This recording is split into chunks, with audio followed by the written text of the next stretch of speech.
الحمد للہ رب العالمین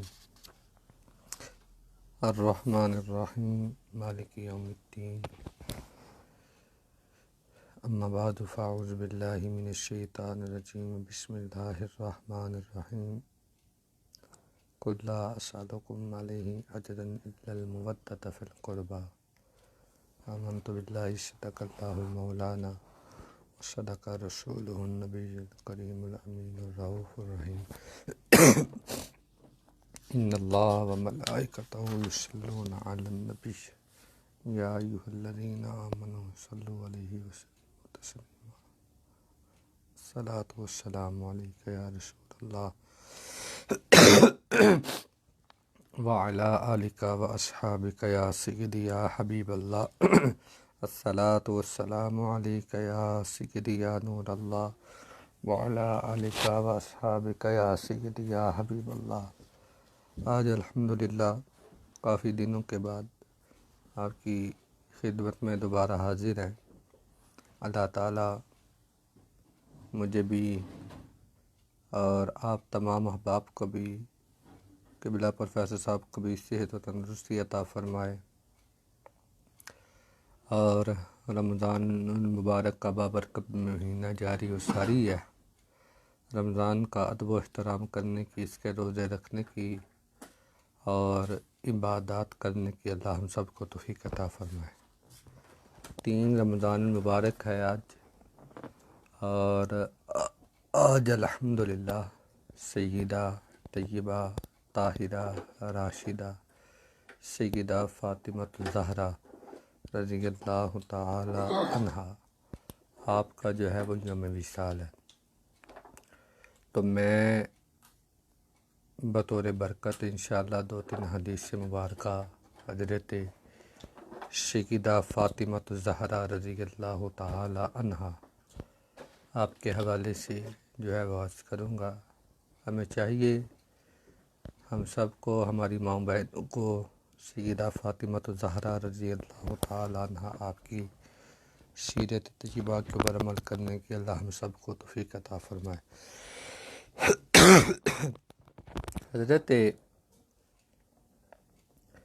سیدہ فاطمہ الزہرا رضی اللہ تعالی عنہا یہ نبی اکرم صلی اللہ علیہ وآلہ وسلم کی سب سے چھوٹی صاحبزادی تھی۔ حضور کی 4 صاحبزادیاں ہیں۔ ایک کا نام حضرت سیدہ زینب، حضرت ام رقیہ، حضرت سیدہ ام کلثوم، اور سب سے چھوٹی صاحبزادی حضرت سیدہ فاطمہ الزہرا رضی اللہ تعالی عنہا۔ آپ کو اللہ نے بڑی شان اور بڑا مقام عطا فرمایا، اور آپ دن رات عبادت میں گزار دیتی۔ نبی اکرم نور مجسم صلی اللہ علیہ وآلہ وسلم سے، اور حضور علیہ الصلاۃ والسلام بھی سیدہ فاطمہ سے بہت زیادہ شفقت فرماتے، اور حضور علیہ الصلاۃ والسلام سب سے زیادہ ان سے جو ہے وہ پیار فرماتے۔ سیدہ فاطمہ الزہرا رضی اللہ تعالی عنہا جب نبی اکرم صلی اللہ علیہ وآلہ وسلم کی خدمت میں حاضر ہوتی تو حضور علیہ الصلاۃ والسلام بطور شفقت سیدہ فاطمہ کے لیے کھڑے ہو جاتے، قبلہا آپ کو بوسہ دیتے، اور پھر سیدہ فاطمہ الزہرا رضی اللہ تعالی عنہا آپ کو جو ہے وہ دست مبارک کو بوسہ دیتی، اور حضور علیہ الصلاۃ والسلام سیدہ فاطمہ الزہرا رضی اللہ تعالی عنہا آپ کو اپنی گدی کے اوپر جو ہے وہ بٹھا دیتے۔ حضرت ام المؤمنین سیدہ عائشہ رضی اللہ تعالی عنہا فرماتی ہیں کہ میں نے یہ منظر دیکھا ہے کہ نبی اکرم صلی اللہ علیہ وآلہ وسلم حضرت سیدہ فاطمہ الزہرا رضی اللہ تعالی عنہ کو قریب کرتے اور سیدہ فاطمہ کو سونگھتے، تو آپ فرماتی ہیں میں نے ان سے پوچھا یا رسول اللہ صلی اللہ علیہ وآلہ وسلم، آپ سیدہ فاطمہ الزہرا رضی اللہ تعالی عنہا کو آپ سونگھتے کیوں ہیں؟ تو حضور علیہ الصلاۃ والسلام نے ارشاد فرمایا اس لیے کہ فاطمہ سے مجھے جنت کی خوشبو آتی ہے۔ اللہ اکبر، مجھے جو ہے وہ جنت کی جو ہے وہ خوشبو آتی ہے۔ یہ حضرت اس حدیث کے راوی بھی حضرت ام المؤمنین سیدہ عائشہ رضی اللہ تعالی عنہا ہے۔ پھر اس کے بعد حضرت جامع ترمذی کے اندر یہ حدیث پاک موجود ہے۔ سیدہ عائشہ رضی اللہ تعالی عنہ فرماتی ہیں کہ میں نے ایسا نہیں دیکھا کہ سیدہ فاطمہ الزہرا اٹھنے میں، بیٹھنے میں، چلنے میں، پھرنے میں، بولنے میں، کلام کرنے میں، باتیں کرنے میں، اور میں نے یہ نہیں دیکھا کہ آپ کا اٹھنا، بیٹھنا، چلنا، پھرنا بالکل حضور علیہ الصلوۃ والسلام کے مشابہ تھا۔ ایسے کلام کرتی تھی جیسے حضور علیہ الصلوۃ والسلام کلام کرتے تھے، ایسے چلتی تھی جیسے رسول اللہ صلی اللہ علیہ وآلہ وسلم جو ہے وہ چلتے تھے۔ حضور آپ کی سیرت، آپ کی صورت، آپ کا چلنا، آپ کا پھرنا ہو بہو رسول اللہ صلی اللہ علیہ وآلہ وسلم کی ذات کے ساتھ مشابہ تھا، اشباہ تھا۔ مشابہ بھی نہیں، اشباہ، یعنی کہ پہچان نہیں سکتے کہ اس قدر آپ کا جو ہے وہ نبی اکرم صلی اللہ علیہ وآلہ وسلم سے یہ ساری باتیں جو ہے وہ ملتی تھی۔ اور اس حدیث مبارکہ کی راوی بھی حضرت ام المؤمنین سیدہ عائشہ رضی اللہ تعالی عنہا تھی۔ اور نبی اکرم صلی اللہ علیہ وآلہ وسلم تشریف فرما تھے، اور آپ نے یہ صحابہ کرام سے پوچھا، اور تمہیں سب سے بہتر چیز کیا ہے؟ اور تمہیں سب سے بہتر چیز کیا ہے؟ صحابہ کرام رضوان اللہ اجمعین خاموش ہو گئے۔ حضرت علی فرماتے ہیں میں جلدی سے گیا حضرت فاطمہ کے پاس اور یہی سوال کیا، تو حضرت فاطمہ الزہرا رضی اللہ تعالی عنہ فرماتے ہیں عورتوں میں سے سب سے بہتر عورت وہ ہے کہ وہ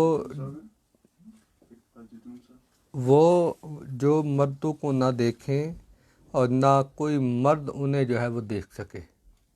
ٹھیک ہے، کوئی مرد اسے نہ دیکھے اور نہ وہ مردوں کو دیکھے۔ جب یہ جواب سنا تو رسول اللہ صلی اللہ علیہ وآلہ وسلم مسکرا پڑے، اور نبی اکرم صلی اللہ علیہ وآلہ وسلم نے حضرت فاطمہ کا یہ فرمایا، علی یہ تو نے یہ کس نے کہا؟ فرمایا یہ فاطمہ الزہرا رضی اللہ تعالی عنہا نے ارشاد فرمایا۔ تو حضور نے آگے سنا اور سن کر کیا جواب دیا؟ فرمایا فاطمہ تو بدعۃ منی، حضور نے فرمایا فاطمہ تو میرے جسم کا ٹکڑا ہے۔ اللہ اکبر، فاطمہ میرے جسم کا ٹکڑا ہے، یہ رسول اللہ صلی اللہ علیہ وآلہ وسلم نے ارشاد فرمایا۔ تو حضرت سیدہ فاطمہ کا چلنا حضور کا چلنا، آپ کی گفتگو حضور کی گفتگو، آپ کا چہرہ رسول اللہ صلی اللہ علیہ وآلہ وسلم کا چہرہ، آپ کی سیرت رسول اللہ صلی اللہ علیہ وآلہ وسلم کی سیرت طیبہ ہے۔ لہٰذا ہمیں آخری بات میں اس حوالے سے جو ہے وہ عرض کرنے لگا ہوں کہ حضرت سیدہ فاطمہ الزہرا رضی اللہ تعالی عنہ نے فرمایا کے بارے میں، حضور نے فرمایا یا فاطمہ تو اما تردی ان تکونی سیدہ تو نساء المؤمنین، کہ اے فاطمہ کہ آپ اس بات پر راضی نہیں ہیں کہ آپ تمام مسلمانوں عورتوں کی سردار ہوں، یا اس امت کی تمام عورتوں کی سردار ہوں؟ تو رسول اللہ صلی اللہ علیہ وآلہ وسلم نے یہ لقب، آپ کے بہت زیادہ فضائل و مناقب میں، آپ نے عبادات کیسے کی انشاءاللہ زندگی رہی تو پھر آپ کی بارگاہ میں جو ہے وہ ہدیہ عقیدت جو ہے وہ پیش کریں گے۔ یہ تو بطور برکت آ چونکہ ان کا یوم وصال ہے کہ ان کے سیدہ پاک کے صدقے اللہ میری بھی بخشش فرمائے، آپ کو بھی بخشش فرمائے، اور اللہ تعالیٰ تمام مسلمانوں کو صحت و تندرستی عطا فرمائے۔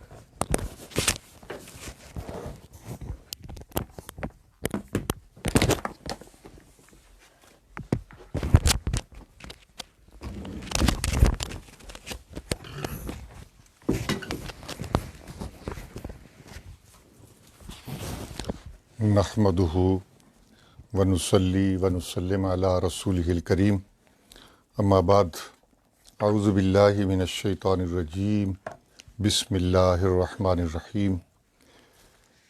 برادران گرامی، رمضان المبارک کا تیسرا روزہ ہے اور تیسرے پارے سے ہی آج اس کے منتخب مضامین آپ حضرات کی خدمت میں خلاصہ پیش کرنے کی سعادت حاصل کر رہا ہوں۔ تیسرے پارے کا آغاز ہوا تلک الرسل فضلنا بعضهم علی بعض، کہ یہ جو جماعت انبیاء ہے ہم نے ان میں سے بعض کو بعض پر فضیلت دی، اور آگے چل کر فرمایا ورفع بعضهم درجات، اور بعض کو دوسروں پر کئی درجے بلندی دی۔ گزشتہ دو سپاروں میں حضرت آدم علیہ السلام کا ذکر ہوا، حضرت ابراہیم علیہ السلام کا ذکر ہوا، اسماعیل علیہ السلام کا، اسحاق علیہ السلام کا، یعقوب علیہ السلام کا، موسیٰ علیہ السلام کا، حضرت داؤد علیہ السلام کا۔ ان سارے نبیوں کا تذکرہ کرنے کے بعد اللہ رب العزت نے ان کی عظمتوں کو وہاں پہ بیان کیا، اور یہاں آ کر یہ بیان کیا جا رہا ہے یہ سارے نبی بڑی شانوں والے، تلک الرسل فضلنا بعضهم علی بعض، یہ سارے بڑی عظمتوں والے ہیں، لیکن ان میں سب سے زیادہ اگر کوئی عظمت والا ہے تو وہ میرا آخری نبی جناب محمد الرسول اللہ صلی اللہ تعالیٰ علیہ وآلہ وسلم ہے۔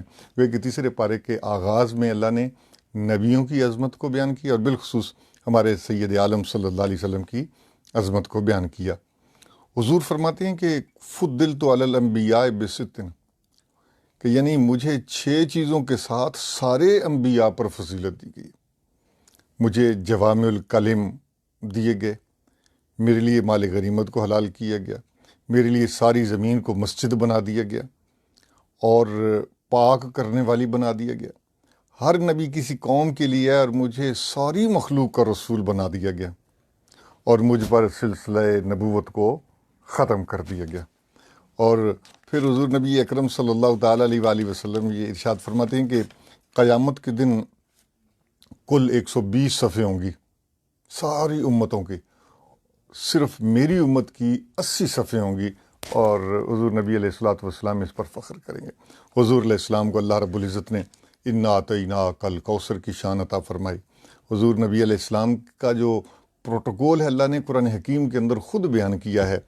جو حضور کا دوست اس کو اللہ نے اپنا دوست، جو نبی کریم صلی اللہ علیہ وسلم سے محبت کرے اللہ کہتا ہے میں بھی اس سے محبت کرتا ہوں، اور جو نبی سے دشمنی کرے اللہ کہتا ہے میں اس کا دشمن ہوں۔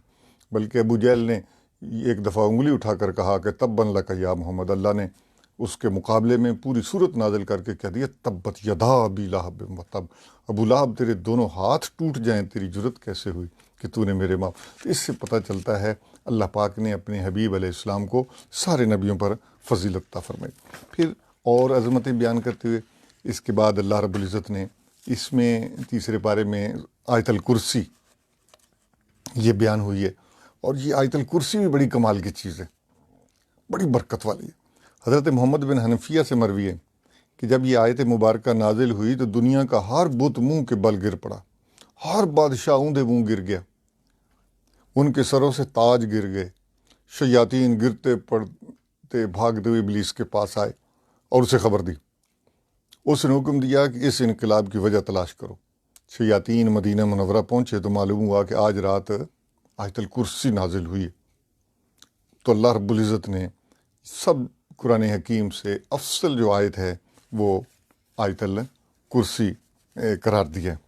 اچھا، آیت الکرسی کے حوالے سے ایک بڑی خوبصورت حدیث پاک بھی ہے۔ حضرت ابو ہریرہ کہتے ہیں کہ صدقے کا مال تھا، نبی علیہ السلام نے میری ڈیوٹی لگا دی رات کو۔ جب آدھی رات کا وقت ہوا تو ایک آدمی وہاں سے چوری کرنے لگا، میں نے اسے پکڑ لیا۔ اس نے میری منت سماجت کی، کہنے لگا غریب آدمی ہوں، بچے بھوکے مر گئے تھے، آئندہ نہیں آؤں گا۔ جب صبح ہوئی تو نبی علیہ السلام نے فرمایا ما فعل اسیرک البارحۃ، ابو ہریرہ آج رات تمہارے قیدی کا کیا بنا؟ آپ نے واقعہ بیان کیا۔ حضور نے فرمایا کہ آج رات پھر آئے گا۔ دوسری رات آیا، پھر پکڑا گیا، چونکہ آپ کو یقین تھا کہ حضور نے کہہ دیا تو ضرور آئے گا۔ پھر اس نے محنت سماجت، بڑے عیالداری، بچے ہیں یہ وہ، فراڈ شراڈ کر کے تو پھر وہ جان چھڑا گیا۔ نبی علیہ السلام نے اگلے دن پوچھ لیا ابو ہریرہ بتاؤ کیا بنا؟ یا رسول اللہ، پھر فرمایا کہ آج رات پھر آئے گا، اور اگر آیا تو اس کو ضرور پکڑ لینا۔ تو تیسرا دن ہوا، پکڑا گیا، پھر آ گیا۔ تو جو ہی پکڑا گیا تو کہنے لگا ابو ہریرہ مجھے چھوڑ دو، میں تمہیں ایسے کلمات سکھاتا ہوں جن سے اللہ تجھے نفع دے گا۔ میں نے کہا وہ کیا کلمات ہیں؟ کہنے لگا جب تم اپنے بستر پہ سونے جاؤ تو آیت الکرسی پڑھ لو، جو یہ ہے لا الہ الا ہو۔ تو اللہ تعالیٰ کی طرف سے ایک محافظ فرشتہ تم پر مقرر ہو جائے گا، اور صبح تک کوئی شیطان تمہارے قریب نہیں آ سکے گا۔ ایک روایت میں ہے کہ اس نے کہا کہ کوئی جن یا چور تمہارے قریب نہیں آ سکے گا۔ نبی علیہ الصلوۃ والسلام نے سن کر فرمایا قد صادقک وہو کذوب، کہ اس نے تم سے سچ کہا اگرچہ وہ بہت جھوٹا ہے، یعنی شیطان تھا۔ اس سے معلوم ہی ہوتا ہے کہ آیت الکرسی بندے کے مال جان کی حفاظت بھی کرتی ہے، نمبر ایک، جہاں پڑھ دی جائے اللہ تعالیٰ مال کی حفاظت کرتا ہے۔ اور بڑی اہم بات یہ کہ شیطان بھی سچی بات کہہ دیتا ہے، شیطان بھی اچھی اچھی باتیں کہہ لیتا ہے، لہٰذا ضروری نہیں ہے کہ ہر اچھی باتیں کہنے والا وہ اللہ کا بندہ ہی ہو، بعض اوقات شیطان بھی بندے کو ایسی باتیں بتا دیتا ہے۔ اس کے بعد پھر تیسرے پارے میں یہ بتا دیا گیا کہ ابراہیم علیہ السلام کا ایک بڑا خوبصورت واقعہ ملتا ہے کہ نمرود جو بادشاہ تھا، آپ جانتے ہیں کہ آپ نے ان کے بت توڑ دیے تھے، تو اس نے ابراہیم علیہ السلام کو بلا لیا اپنے دربار میں اور کہنے لگا کہ تم جس رب کو مانتے ہو رب تو میں ہوں۔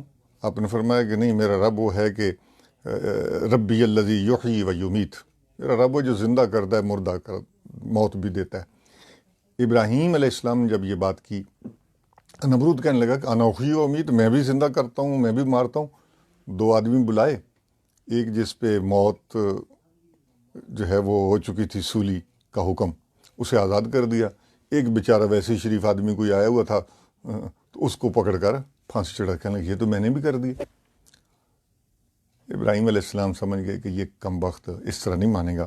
آپ نے ایک اور بات کہہ دی، فرمایا فإن اللہ یاتی بالشمس من المشرق فاتی بہا من المغرب، کہ میرا رب تو وہ ہے جو سورج کو مشرق سے نکالتا ہے، تو ذرا اسے آج مغرب سے نکال کے دکھا۔ قرآن کہتا ہے فبہت الذی کفر، تو وہ کافر جو ہے یہاں سے مبہوت ہو گیا۔ ایک اور بڑا اہم واقعہ ملتا ہے حضرت عزیر علیہ السلام کا۔ یہ بخت نصر نے، یعنی 565 قبل مسیح کا یہ واقعہ، جب یہ بیت المقدس کی اینٹ سے اینٹ بجا دی، سارے بنی اسرائیلیوں کو قید کر دیا، اس نے کئی شہروں کو تباہ اور برباد کر دیا، لاشیں جو ہے وہ زمین پر ہی گل سڑ رہی تھیں۔ حضرت عزیر علیہ السلام گزرے تو دل میں خیال آیا کہ اللہ، یہ کیسے شہر زندہ ہوگا؟ اللہ کے نبی تھے۔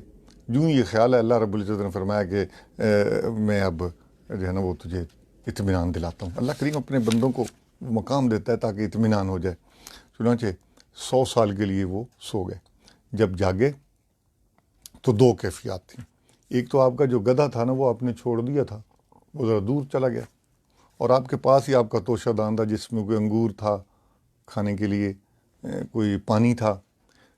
تو جب جاگے حضرت عزیر علیہ السلام 100 سال کے بعد، مشہور واقعہ، دیکھا کہ آپ کا جسم اقدس ٹھیک ہے، داڑھی کے بال ٹھیک ہیں، حجامت کی ضرورت نہیں، ناخن نہیں بڑے ہوئے، جی جو پھل پڑا تھا بالکل سلامت، پانی بالکل سلامت۔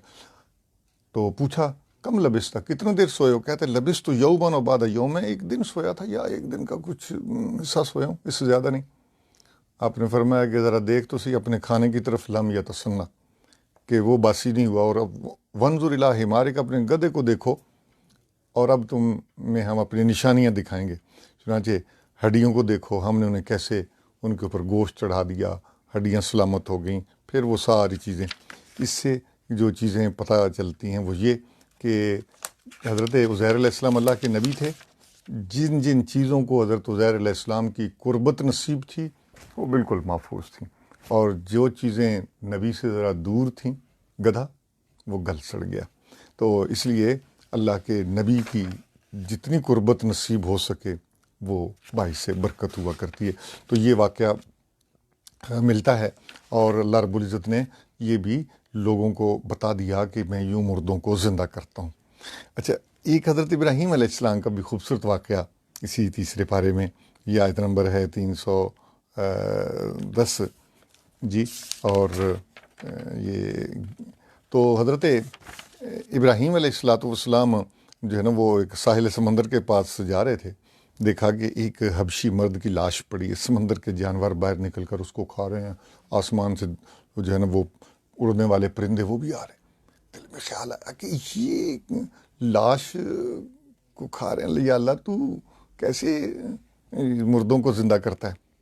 یہ خیال آیا، اللہ نے فرمایا اچھا ایسا کرو، فخذ اربعۃ من الطیر، 4 پرندے پکڑو، ان کو ذبح کرو، ان کے گوشت کے ٹکڑے ٹکڑے کر کے مکس کر کے 4 الگ الگ جگہوں پر پہاڑیوں پر ڈال دیا اور سارا اپنے پاس رکھ لیے، ذبح کر کے سارا کچھ کر لیا. فرمایا اب بلاؤ ان کو. تو قرآن کیا کہتا ہے؟ سُمَدْعُهُنَّ یَأْتِینَّکَ سَعْیًا، تو ان کو بلا، یہ تیرے پاس دوڑتے ہوئے آئیں گے.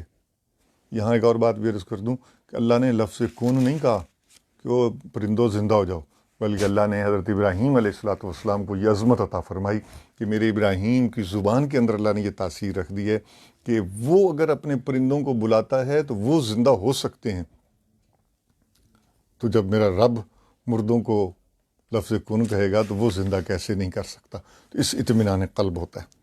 اور اس کے بعد پھر یہ آ جاتا ہے کہ اللہ کی راہ میں جو خرچ کرنا ہے اس کے لیے حکم یہ ہے کہ جو اللہ کی راہ میں خرچ کرتے ہو نا تو احسان جتلا کر اس کو ضائع مت کر بیٹھو. نبی علیہ السلام فرمایا احسان جتلانے والا، والدین کا نافرمان، شراب نوش، جادوگری کرنے والا اور نجومی، یہ سارے لوگ جنت میں نہیں جائیں گے. نیکی کر کے دریا میں ڈالو، دکھلاوا ریاکاری اس کی اجازت نہیں ہے. اور اس کے بعد جو ہے نا وہ جو قرآن حکیم کی سب سے لمبی آیت ہے وہ ہے آیت تداینت، یعنی کہ جس میں لین دین کا حساب کتاب کو اللہ نے فرمایا کہ یا ایھا الذین آمنوا اذا تداینتم بدین، کہ جب کوئی تم کرو نا معاملہ تو پھر اس کو لکھ لیا کرو. وہ ہے کہ اس سے پتہ ہی چلتا ہے کہ اسلام کے اندر لین دین اور قرض کے جو معاملات ہیں ان کی کتنی امپورٹنس ہے. اور اس کے بعد یہ سورہ آل عمران شروع ہوتی ہے. سورہ آل عمران جو ہے اس کی تقریباً 200 آیتیں ہیں. یہ بھی مدنی صورت ہے. اس میں حضرت عمران کے خاندان کا تذکرہ ہے. تو اس خاندان پاک، اس خاندان میں کون کون شامل تھے؟ اس خاندان میں حضرت مریم تھیں، حضرت مریم کی والدہ حضرت حنہ تھیں، حضرت زکریا تھے، حضرت یحییٰ علیہ السلام تھے، اور جو ہے وہ حضرت عیسیٰ علیہ السلام. تو اس خاندان کا اس میں تذکرہ ہے، اس لیے اس صورت کا نام اللہ رب العزت نے سورہ آل عمران رکھ دیا گیا. تو یہ اس میں بڑے اہم ترین واقعات جو ہیں نا وہ پیش آئے ہیں، اور اس میں آیات محکمات، آیات متشابہات ہیں، اور یہ بڑی ہی چونکہ امپورٹنٹ ہیں اس لیے ان کا تذکرہ اس میں کیا گیا. اور اسی طرح پھر جو ہے وہ اس میں یہ بتایا گیا کہ دنیا کی مذمت اور فکر آخرت کا درس دیا گیا ہے جی. اور یہ بتایا گیا کہ شیطان کے پاس انسان کو گمراہ کرنے کا سب سے بڑا ہتھیار عورت ہے جی. اور زیادہ مال دنیا جو ہے یہ بھی بہت بڑا بندے کے لیے امتحان ہے. اور ادائیگی قرض جو ہے نا اس کی توجہ دلائی گئی ہے. پھر یہ بتایا گیا کہ اتباع رسول کی اہمیت اور فضیلت کیا ہے، اور بغیر اتباع دعوی محبت خدا اور رسول یہ بھی فضول ہے. تو پھر یہ حضرت مریم کا واقعہ ملتا ہے کہ ان کی والدہ حضرت حنہ نے اللہ سے یہ نظر مانی تھی کہ یا اللہ تو اگر مجھے بیٹا دے تو میں اسے عالم دین بناؤں گی اور تیرے دین کی خدمت میں کے لیے وقف کروں گی. اللہ نے حضرت مریم دے دی. کہنے لگی یا اللہ یہ تو بیٹی ہے. اللہ نے فرمایا کہ نہیں مریم، حنہ ہم نے اسے قبول کر لیا. بڑی صاحب تقویٰ تھیں. چنانچہ بیت المقدس میں ایک چھوٹا سا کمرہ ان کو دیا گیا اور وہاں پہ وہ عبادت کے اندر مصروف ہو گئیں. حضرت زکریا علیہ السلام ان کی کفالت کرتے تھے. ان کی تقویٰ پورے معاشرے میں پھیل چکا تھا. تو حضرت زکریا نے ایک دن دیکھا کہ ان کے واجد عندہ رزق کا، ان کے کمرے کے اندر بے موسم پھل، اور یہ بھی جو اس ایریے میں تھے ہی نہیں. پوچھا یا مریم انا لک ھذا، مریم یہ پھل کہاں سے آ گئے؟ تو حضرت مریم کہتی ہیں کہ ہوا من عند اللہ، یہ اللہ کی طرف سے ہیں۔ چنانچہ ہنالک دعا زکریا ربہ، زکریا کی بھی عمر بڑھاپے پہ پہنچ چکے تھے جی، ان کی اہلیہ بھی بڑھاپے کو، وہ یہاں پہ انہوں نے اللہ سے عرض کی، یا اللہ اگر مریم کو بے موسم پھل دے سکتا ہے تو مجھے بے موسم اولاد بھی تو دے سکتا ہے۔ چنانچہ اللہ نے کہا کہ ہم نے تیری دعا کو قبول کر لیا، تجھے زکریا علیہ السلام کو فرمایا تجھے یحییٰ دیں گے، وہ اللہ کے نبی ہوں گے۔ چنانچہ حضرت زکریا علیہ السلام کی دعا وہاں پہ، اس سے پتہ چلتا ہے کہ اللہ کے نیک بندوں کے پاس ان کے حجروں میں جا کر دعائیں مانگنے سے اللہ تعالیٰ دعاؤں کو جلدی قبول کر لیتا ہے۔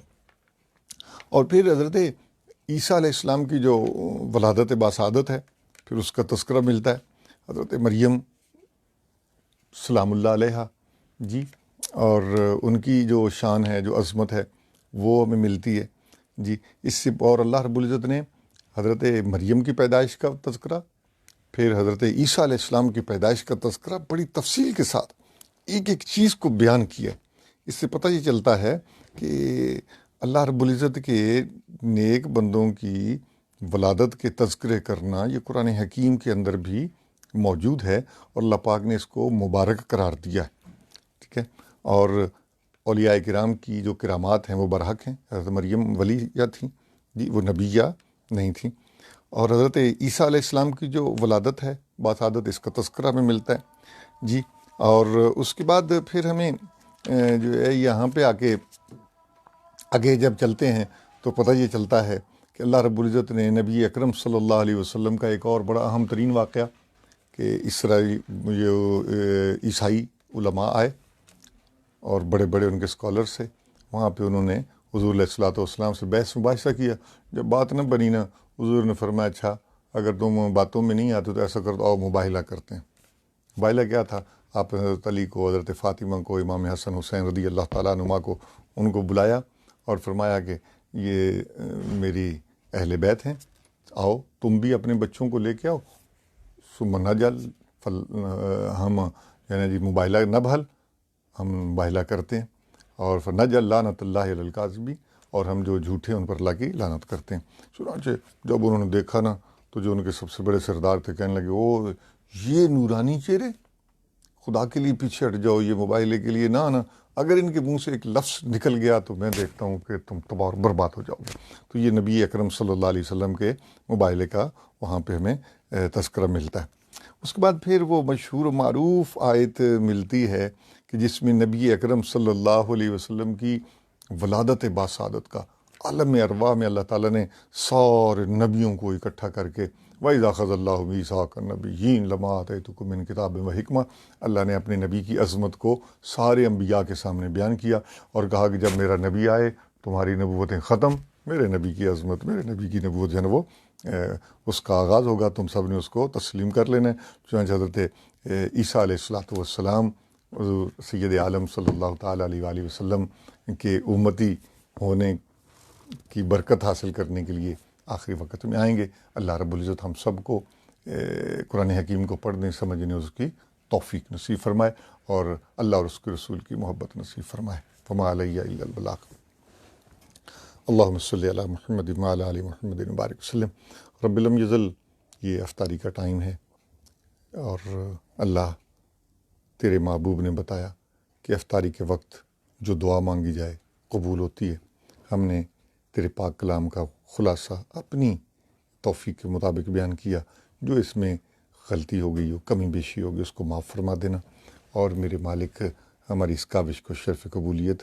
جتنے دوستوں نے نیو یارک میں روزہ افطاری کا اہتمام کیا ہے، اور ہندوستان پاکستان میں لوگوں نے سحری رکھ لی ہے، میرے مالک ان کی سحری کو قبول فرما، ان کی افطاری کو قبول فرما۔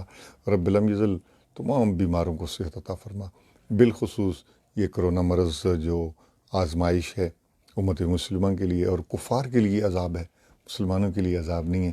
میرے مالک امت مسلمہ کو اس سے نجات عطا فرما، اور یہ کرونا ہمارے لیے باعث برکت بنا، ہمارے لیے توبہ کا ذریعہ بنا، ہمارے لیے استغفار کا ذریعہ بنا۔